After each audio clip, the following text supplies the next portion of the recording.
আসসালামু আলাইকুম friends, laptop tips and trick এই ভিডিওতে আপনাকে স্বাগতম। ফ্রেন্ডস, এক্সেল সম্পর্কে আজকে আমি প্রথম পর্বতে আপনাকে স্বাগত জানাচ্ছি। যদি আপনি ল্যাপটপ অথবা কম্পিউটার ব্যবহার করে থাকেন, এক্সেল দিয়ে কীভাবে কাজ করবেন, এক্সেল দিয়ে কীভাবে ডাটা এন্ট্রি করবেন, এক্সেলের এক্সপার্ট কীভাবে হবেন, এই ভিডিও থেকে আমি শুরু করে অনেকগুলো পর্ব দেওয়ার চেষ্টা করব।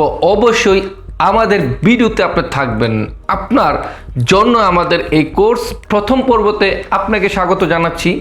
আর যদি আমাদের এই ভিডিওতে আপনার কোনো কিছু কমেন্ট করা থাকে তাহলে অবশ্যই কমেন্ট করবেন। আপনার কমেন্টটি আমাদের কাছে অত্যন্ত গুরুত্বপূর্ণ এবং প্রয়োজন মোতাবেক আপনার কমেন্ট অনুযায়ী আমরা ভিডিও আপলোড দিয়ে থাকি। তাহলে বেশি কথা না বলে চলুন ফ্রেন্ডস, শুরু করা যাক।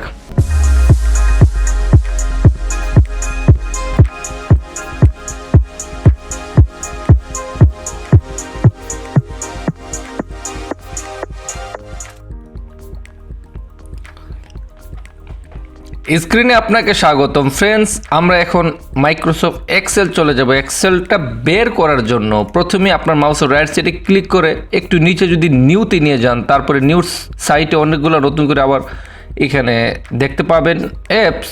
এখান থেকে আপনি যদি নিচে দেখেন একদম সেকেন্ড লাস্ট এখানে মাইক্রোসফট এক্সেল, এখানে ওয়ার্কশিট দেখতে পাচ্ছেন, আরেকটা দেখতে পাচ্ছেন মাইক্রোসফট পাবলিশেড ডকুমেন্ট। আমাদের প্রয়োজন শুধু মাইক্রোসফট এক্সেল ওয়ার্কশিট, এখান থেকে আপনি বের করতে পারেন।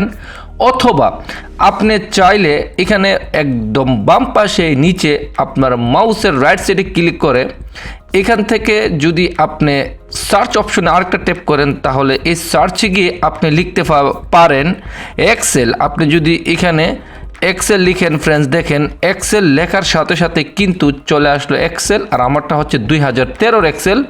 আপনি হয়তো 2013 না হয়ে আপনারটা অন্য কোনো সালের হতে পারে।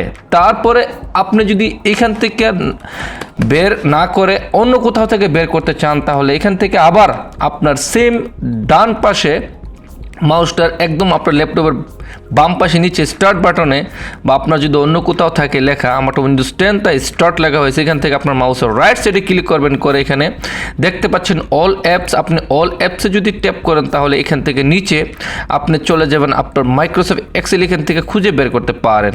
মাইক্রোসফট এক্সেল বের করার জন্য আপনাকে প্রথমে মাইক্রোসফটে যেতে হবে, যেমনটা এই যে মাইক্রোসফট, এখানে ট্যাপ করার সাথে সাথে যতগুলো মাইক্রোসফটের অ্যাপ অপশন রয়েছে, অ্যাপস রয়েছে, সবগুলো কিন্তু বের হয়ে গেল। এখান থেকে দেখেন যতগুলো মাইক্রোসফট রয়েছে, আমারটা শুধু মাইক্রোসফট এক্সেল, এখান থেকে আমি বের করতে পারবো মাইক্রোসফট এক্সেল। এখন আমি বের করতেছি আবার মাউসের রাইট সাইডে ক্লিক করে নিউতে থেকে আমি একদম সেকেন্ড লাস্টে ট্যাপ করলাম, এখান থেকে নতুন করে একটা দেখেন ফোল্ডার, আর এখানে লিখতেছি আমি টেস্ট, লিখে এই ফোল্ডারটাকে এখানে আমি সেভ করে দিলাম। এখন আমি এখানে ডাবল ক্লিক করব, আর এটা দেখতে পাচ্ছেন আমি যখন এটার উপরে মাউসটা রেখে দিলাম, এখানে লেখা রয়েছে টাইপ মাইক্রোসফট এক্সেল ওয়ার্কশিট, আর অথরাইজ মোহাম্মদ কাউসার, এবং সাইজ 6.03K, আর ডেট অফ মোটিফাইড এটা দেখতে পাচ্ছেন আজকের ডেটে এটা রয়েছে টাইম সহকারে। আমি এখানে ডাবল একটা ক্লিক করব, ডাবল ক্লিক করার পরে কিন্তু এটা খুলে গেল একদম নতুন, এই যে ফার্স্ট। এখন আমি তো একদম নতুন, মাইক্রোসফট এক্সেলের কাজ সম্পর্কে কিছুই জানি নাই, তাই প্রথমেই আপনাকে জানতে হবে এটা দেখেন এই যে উঠলো এখানে মাইক্রোসফট অফিস অ্যাক্টিভেশন উইজার্ড, এটা আমার এখানে কি নাই, আমি এটাকে কি এখনও প্রোটেক্ট করি না, যার কারণে আমার এটাকে ক্লোজ করে দিচ্ছি, অর্থাৎ এটাকে আমি লাইসেন্স হিসেবে নেই ফ্রি চলতেছে।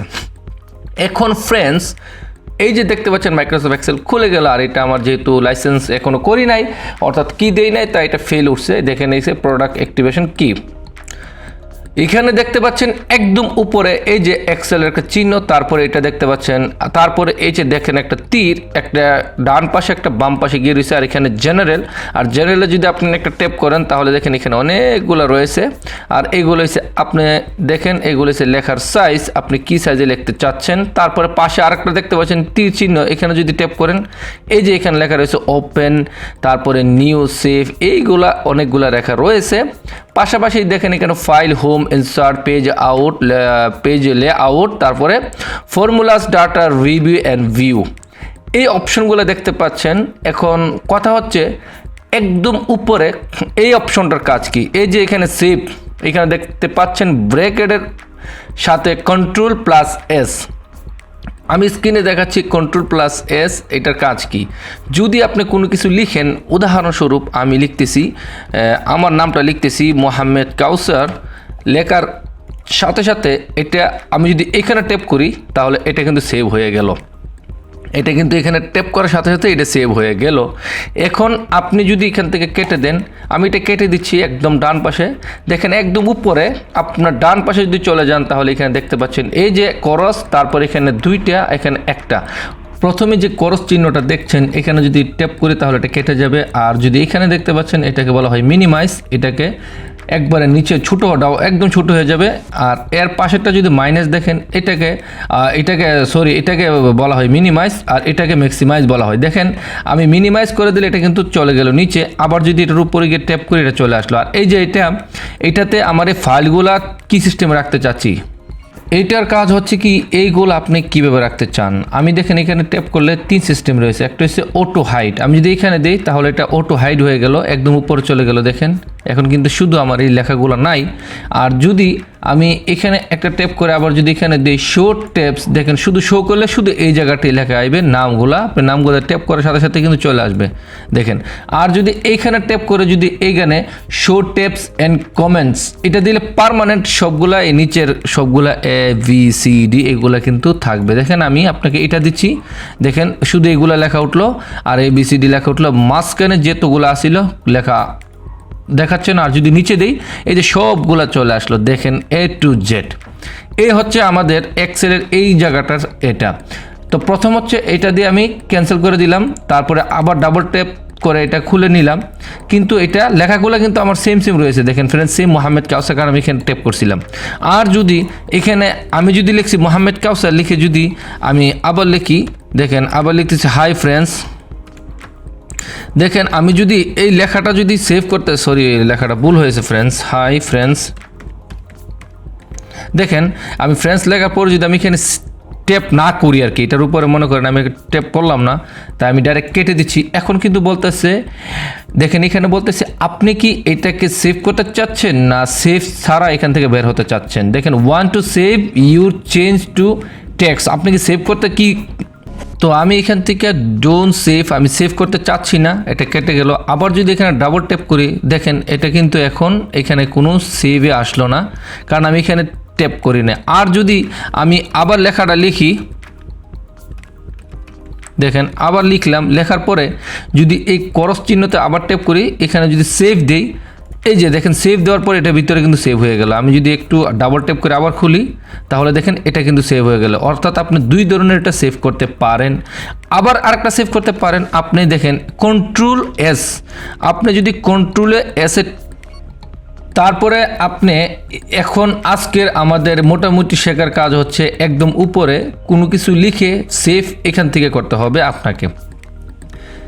এইখানে আপনি যে তিনটা এখানে ডট পেন দেখতেছেন জেনারেলের সাথে, এই ডট পেনে যদি ট্যাপ করেন, এইটা আপনি যদি এখানে ওপেন একটা ট্যাপ করেন তাহলে এখানে এইটা অ্যাড হলো, নিউতে ট্যাপ করলে এটা অ্যাড হলো, আপনি যদি ইমেলে ট্যাপ করেন এইটা অ্যাড হলো, তারপরে যদি আপনি কুইক পয়েন্টে ট্যাপ করেন এটা হলো, তারপরে আপনি যদি এখানে একটা অ্যাড করবেন আপনি এখানে এক একটা কিন্তু এখানে আপনার দিতে থাকলো, দেখেন সবগুলো কিন্তু এখানে অ্যাড হতে থাকলো। আপনি যদি এখানে শুধু টিক চিহ্নটা দিয়ে দেন, আপনি যদি টিক চিহ্নটা আবার একে একে নিয়ে নেন তাহলে কিন্তু সবগুলো এখান থেকে আবার চলে যাবে। দেখেন এইখান থেকে আপনি শর্টকাটের জন্য, এটা হচ্ছে কি আপনার শর্টকাটের জন্য আপনি এখানে অ্যাড করতে পারেন এরকমভাবে একে একে করে। এই যে এটার কাজ হচ্ছে আমাদের মোটামুটি এই পর্যন্ত। আচ্ছা, মোট কথা হচ্ছে এখন এইগুলোর কাজ কি, দেখেন এখানে যদি মাউসটা নিয়ে ওপেন, আপনি কোনো কিছু যদি এখানে নিতে চান তাহলে ওপেনে ট্যাপ করার সাথে সাথে দেখেন এখানে এরকম চলে আসলো, আপনি এখান থেকে সেভ করতে পারেন, এখান থেকে পুরনো যে কাজগুলো করেছেন এখান থেকে আপনি বের করতে পারেন, এখান থেকে আপনি কি করবেন সেভ করতে পারেন, অর্থাৎ এখানে আপনাকে শর্টকাটে দিয়ে দিছে। আবার এটা কিন্তু আপনার ফাইলে ট্যাপ করলেও পাবেন, এই ফাইলে অপশনে ট্যাপ করলেও কিন্তু এটা পাবেন। দেখেন এইভাবে চলে আসলো। তারপর এখানে দেখতে পাচ্ছেন এই যে এখানে দেখতে পাচ্ছেন নিউ, এখানে ক্রিয়েটেড ডকুমেন্ট, আপনি যদি এখানে একটা ট্যাপ করেন তাহলে নতুন আরেকটা ডকুমেন্ট হয়ে গেল, আরেকটা ট্যাপ করলে আরেকটা হয়ে গেল, এখানে কিন্তু নতুন নতুন একটা ট্যাপ হয়ে গেল। আর এখানে বুক দেখেন 2, আপনি যদি এখানে একটা ট্যাপ করেন তাহলে বুক 1 চলে আসলো, আরেকটা ট্যাপ করলে অরিজিনালটা চলে আসলো। এরকম আপনি একে একে করতে পারেন একদম উপরে। তাহলে আমরা আজকে প্রথম পর্বতে শিখে গেলাম একদম উপরের এই কাজগুলা। তারপরে হালকা আরেকটা আপনাকে দেখাচ্ছি সেভ করার জন্য আপনি কীভাবে সেভ করেন। যা কিছু লিখবেন, লিখার পরে আপনি ফাইলে ট্যাপ করে এখান থেকে দুইটা অপশন দেখতে পাচ্ছেন, একটা হচ্ছে সেভ একটা হচ্ছে সেভ এস। আপনি যদি দেখেন ইনফো, অর্থাৎ এই ইনফোতে সব কিছু রয়েছে। আর যদি নিউতে ট্যাপ করেন তাহলে নতুন করে যে কোনো একটা আপনি খুলতে পারেন। এখান থেকে এটা চলে আসলো, কোন স্টাইলে আপনাকে এখানে তারা দেখাচ্ছে কি চাচ্ছেন, আপনি কীভাবে খুলতে চাচ্ছেন। আর এখানে যদি সেভে দেন তাহলে এটা অনলি সেভ হয়ে গেল। তাই আমরা এটাকে সেভ করতে চাচ্ছি ফাইল আকারে, তাই এখান থেকে সেভ এস, সেভেজে যাওয়ার পর আপনি কোন জায়গায় রাখতে চান আপনার যদি ল্যাপটপে, ফ্রেন্ডস নতুন হয়ে থাকেন অবশ্যই সাবস্ক্রাইব রাখতে চাচ্ছি ডেস্কটপে। আপনি ডেস্কটপে নিয়ে এই ফাইলটার একটা নাম দিতে পারেন। আমি ডেস্কটপে এখন একটা ট্যাপ করলাম, করার পর এখানে দেখেন আবার ডেস্কটপ চলে আসলাম, এখানে আবার ডেস্কটপে সিলেক্ট করলাম। এখান থেকে আপনি যে কোনো একটা নাম দিয়ে রাখতে পারেন। অর্থাৎ আমি এখানে দিচ্ছি টেস্ট কাউসার, আমি দিয়ে দিলাম আমার নাম, তারপর এখানে সেভে ট্যাপ করলাম। দেখেন এখন এটা কেটে দিচ্ছি, এখন এইটা আবার নতুন করে ক্রিয়েট হয়ে গেল। আপনি যদি দেখেন এইটা, সরি এটা না, এই যে এইটা দেখেন, এখানে দেখতে পাচ্ছেন টেস্ট কাউসার। আর এটার থেকে কিন্তু আমি এটা টেস্ট করে আমার নতুন একটা ফাইল ক্রিয়েট করে রেখেছি। দেখেন এটা আমি ডাবল ট্যাপ করে আবার খুলতেছি, এই যে দেখেন এটা খুলে গেল এইভাবে। তাহলে এইভাবে আপনি এখান থেকে শর্টকাটে এতটুকু করতে পারেন। আজকে এই পর্বতে এতটুকু পর্যন্ত, আগামীকাল আমি আপনাকে আরেকটু বিস্তারিত দেখানোর চেষ্টা করব। অসংখ্য ধন্যবাদ ভিডিওটি দেখার জন্য। এরকম নতুন নতুন টিপস অ্যান্ড টিউটোরিয়াল নিয়ে আবারও দেখা হবে। ভালো থাকেন, সুস্থ থাকেন, আল্লাহ হাফেজ।